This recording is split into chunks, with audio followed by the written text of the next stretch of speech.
Now, we're going to talk about the apps that are available.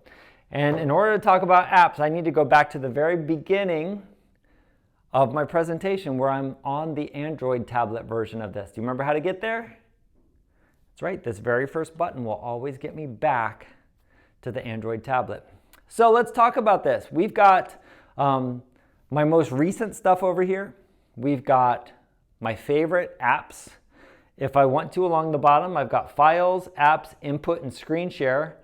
So if I hit Apps, there's other apps that we can add to this, and I've got an Add button. So if there's a website or a web service that you use often, I know in our district we use Savas for foreign language. So if I wanted to come up here and say, is there an app for Savas? I could get a quick link that would live in my apps area that would always allow me to access that resource from my smartboard, no computer needed. That's pretty cool. One of the main apps that are available though is this one right here, the Whiteboard. That's because you'll notice that my smartboard is taking up a lot of real estate at the front of my screen, real estate that would typically in a classroom be filled with whiteboard space. And that's because this is the best whiteboard you're ever going to have. Not only do I have unlimited tools and manipulatives up here, but I can also take the things that I put up here on my whiteboard and push them out to my students. I'm going to talk about that here in just a second. All right, so first thing I need to do is determine, do I want whiteboard or a blackboard or lined paper or graph paper? I can choose all kinds of different backgrounds for this. I got graph paper, I got all kinds of stuff. But for right now, today, I'm going to stick with white. Along the side, I have different pens to choose from. So I could change it from a black pen to a red pen, give it some line thickness, and away I go. There we go, looking good. I can come over here and, like I said before, change the colors. I have highlighters, so this will highlight. Underneath my pen option, I have a select tool. Select will allow me to take any one of these things and move it. So once I have something drawn, it doesn't have to stay there. That is way different than your typical whiteboard. So I can move these around. All I do is tap and it draws that box around and move it. Not only can I move them around, but maybe that smiley face needs to be bigger or smaller. Because they are now objects on my smartboard, I can manipulate them however I want to. I can lock them, I can delete them. Remember how we said to erase before? I got something up here and I need to erase. The fat part of my hand is my eraser. So if I ever do something with Smart Ink that I needed to erase, I could do my whole hand or really anything to erase it. All right, that's the pens. That is the select tool. Under that, I have add online content. Let's say I'm working with the planets in our solar system and I need to show the best planet of all, Earth. I'm going to type in the word Earth and that looks like a good one right there. I tap it out and now I've got a beautiful picture of Earth that I can use with my kids. So I have a lot of online resources available to me right here from the side of my board. In fact, let's take Earth and look for a video. Here's one. I'll just click it. And now that video gets to play right here on my board. Side note, make sure the videos are what you think they're going to be. Because this does have access to YouTube, we want to make sure that what we're showing our kids is appropriate for school.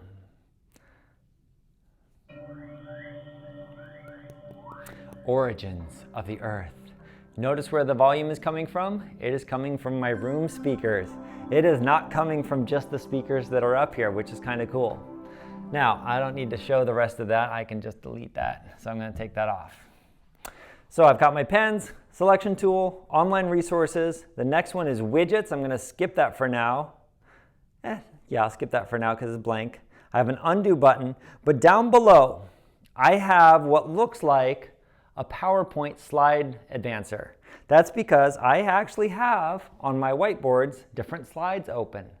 Every screen that you see here is a different slide. And if I add a new slide, oh my gosh, thank you, Smartboard. Look at this. I have graphic organizers that I can put up here.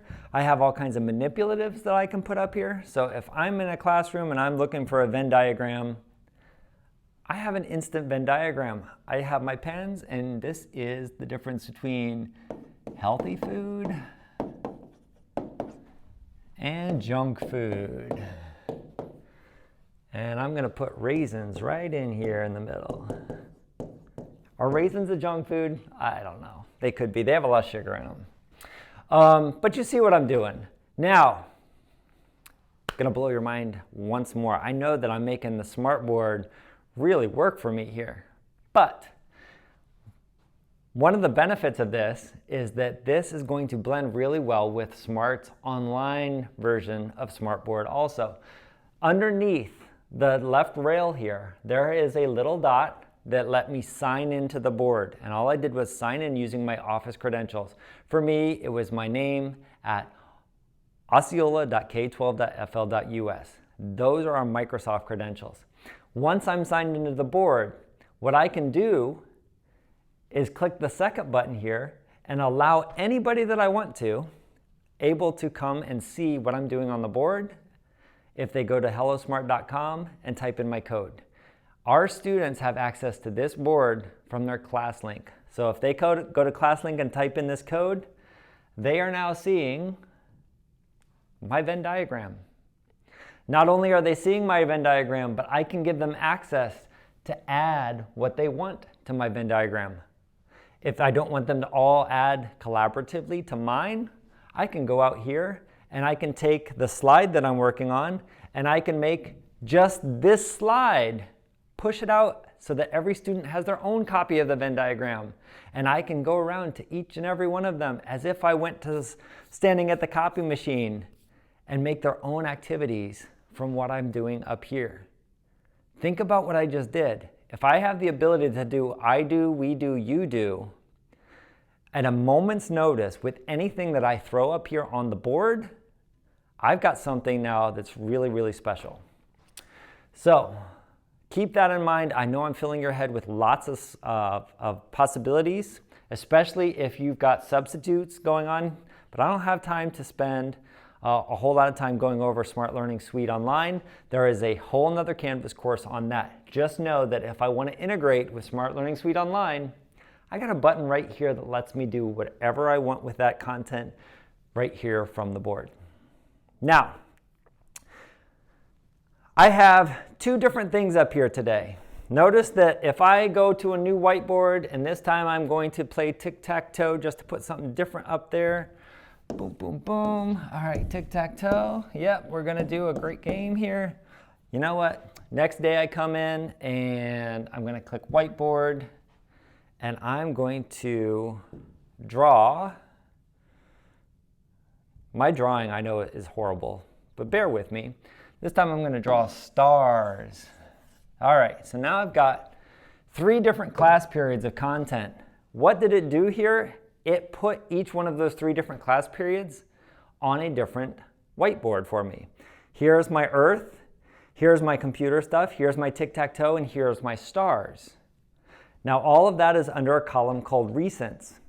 If I go back to this tomorrow, I'm going to have all the whiteboards that I did today, and then another category of all the ones I did yesterday. I'm going to have all the ones that I did last week. I'm going to have all the ones that I did last month, last year, and so on and so forth. So I should be able to go back in time, because none of these ever really erase until I delete them, to go back in time and see any of the boards that I've ever created and pull from those if I want to go back to that content.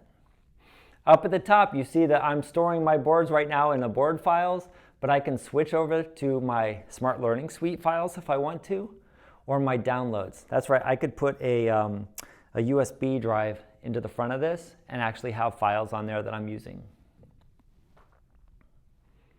I don't want to get too far into the different things that this does because we do have a lot of other things to cover, but files does give you access to the archive of what you've put up here.